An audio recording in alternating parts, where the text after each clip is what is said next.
আমি আপনাদের মাধ্যমে আসানসোল জেলার এবং বাংলার সমস্ত মানুষকে বলতে চাই, যাদের ইন্ডাস্ট্রি আছে, কোম্পানি আছে, আর আপনাদের কাছে এসে আমাদের সো কল্ড 4 তারিখের পরেও যারা বিজেপি হয়েছে বা আগে থেকেও যারা বিজেপি আছে, কেউ কোনো দলের যদি লোক এসে আপনাদের কাছে তোলাবাজি করে বা সিন্ডিকেট চালাবার কথা বলে বা ভয় দেখায়, আমাদের দপ্তরের হেল্পলাইন নাম্বার আছে, আমার ফোন নাম্বার সবার কাছে আছে।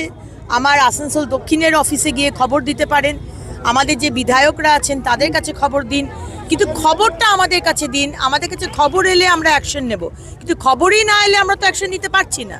সেদিনকে জামুরিয়া যে মাত্র আমার কাছে ভিডিও এসেছে, আমি সিপি সাহেবকে পাঠিয়েছি, সিপি সাহেব দেখেই আমাকে বলেছেন অ্যারেস্ট হয়ে গেছে ম্যাডাম।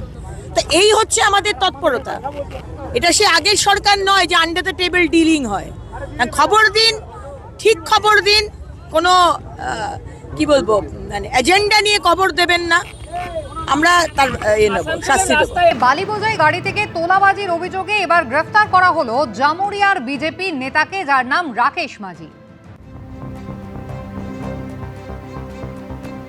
যখন চলছিল তখন 500 টাকা লিখুন দাদা। দেখো আমি তোমাকে একদম পরিষ্কার বলছি, আমার কথাটা শুনে নাও, ওইসব কথা বলে লাভ নাই। ব্যাপার হচ্ছে যখন ওভারলোড চলছিল তখন 500 টাকা লিখতাম পার গাড়ি। এখন আমিও জানি ওভারলোড চলে না, স্টকের মাল চালাচ্ছে, 200 টাকা করে পয়সা নিয়ে গাড়িগুলো ছেড়ে দিই। কেন পরিষ্কার কথা, আমার মদনতল পঞ্চায়েতে কিছু নাই।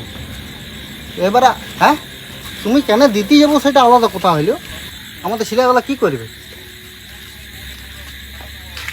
থানাতে বলা আছে, তা থানাতে ফোন করো, তুমি বলো মদনতলে দাঁড় করান যে আসো, গাড়িটা দাঁড়ায় রইলো, তুমি আসো। গাজরি এখন করি না, একদম করি না। আমি জানি বালির রেট বেড়ে গেছে, আন্ডারলোড মাইল গেছে, গাজরি আমি করলে পারবো না তোমাদের সঙ্গে। কেন্দি দিবে তোমরা? হ্যাঁ হ্যাঁ হ্যাঁ, ঠিক দাও 100 টাকা। এটা মেন রোড, এটা কোনো গ্রামের ভেতরে রোড নয়, ফাঁকা রাস্তার মধ্যে। দাও ফোনে বলে দাও আমি। হ্যালো, যখন চলছিল তখন বিজেপি নেতা রাকেশ মাঝি দেখছিলেন, যার বক্তব্য ভাইরাল হয়েছে এই ভিডিও, এবং শুধুমাত্র তিনি যে টাকা তুলছেন বালি বোঝাই গাড়িকে আটকে তাই নয়, তার পাশাপাশি তিনি বলছেন থানাকেও কিন্তু বলা আছে। এতটাই ডেসপারেট তিনি। কথা বলবো, কৌশিক গাঁতাইত রয়েছেন টেলিফোন লাইনে। কৌশিক, বারবার বিজেপির পক্ষ থেকে বিজেপি শীর্ষ নেতারা তারা একেবারে স্পষ্ট বলছেন তোলাবাজি কাটমানি সিন্ডিকেট মোটেই বরদাস্ত করা হবে না, দল থেকে বের করে দেওয়া হবে। এই বিজেপি নেতা যাকে গ্রেফতার করা হলো, ঠিক কি অভিযোগ তার বিরুদ্ধে দায়ের হলো? দেখো, শীর্ষ নেতৃত্ব যত যা বলুক, এখনো পর্যন্ত কিন্তু যে রোগটা ধারাবাহিকভাবে যে তৃণমূল সরকারের আমল থেকে হয়ে আসছে, সেই রোগটা কিন্তু পুরোপুরি সেরে ওঠেনি। তার প্রমাণ পাওয়া গেলে ভাইরাল ভিডিওটাতে, যেটাতে দেখা যাচ্ছে রাকেশ মাঝি, যে হচ্ছে মদনতর পঞ্চায়েত এলাকার শক্তি প্রমুখ বিজেপির, সে ফোন করে একজন গাড়ির চালককে বা মালিককে, বালি বোঝাই গাড়ির মালিককে, তাকে ফোন করে বলছে যখন ওভারলোডিং চলতো তখন তারা 500 টাকা করে নিত। অর্থাৎ যখন মানে এই সরকার তো বেশি দিন হয়নি, 3 মাস হয়েছে, তার আগে থেকেই এই প্রসেসটা চলছিল যে 500 টাকা করে পার গাড়ি নেওয়া হবে ওভারলোডিং চললে, এবং ওভারলোডিং যদি না চলে, এখন চলে না, অতএব তাদেরকে 200 টাকা করে দিতে হবে।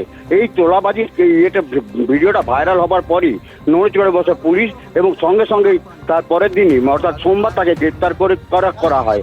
এই ভিডিওটা পেয়ে যান মন্ত্রী অগ্নিমিত্রা পালও, তিনিও সঙ্গে সঙ্গে সিপিকে বিষয়টা দেখতে বলেন। সিপি তাকে রিপ্লাই জানান যে অলরেডি তাকে গ্রেপ্তার করা হয়ে গেছে, এবং তাকে কোর্টে প্রডিউস করা হয়, এবং 3 দিনের রিমান্ড পেয়েছে পুলিশ। কুসুমিতা। এবিপি আনন্দ, এগিয়ে থাকে, এগিয়ে রাখে।